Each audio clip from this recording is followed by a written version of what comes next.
অতঃপর আল্লাহ তাআলা তাদের প্রতি এক ফেরেশতা বাহিনী প্রেরণ করেন। তারা ফেরেশতা বাহিনী পৃথিবীতে আগমন করে জিনদেরকে মারধর করে বিভিন্ন দ্বীপে অনাবাসিক এলাকায় তাড়িয়ে দেন। তারা ফেরেশতার বাহিনী পৃথিবীতে আগমন করে জিনদেরকে মারধর করে বিভিন্ন দ্বীপে অনাবাসিক এলাকায় তাড়িয়ে দেন।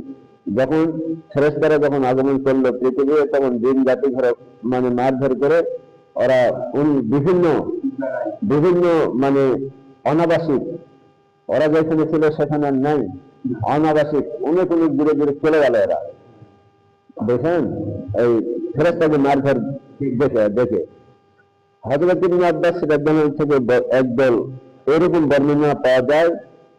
ওরা আর এক বর্ণনা মতে তারা ফেরেশতাগণ লাউহে মাহফুজ থেকে এই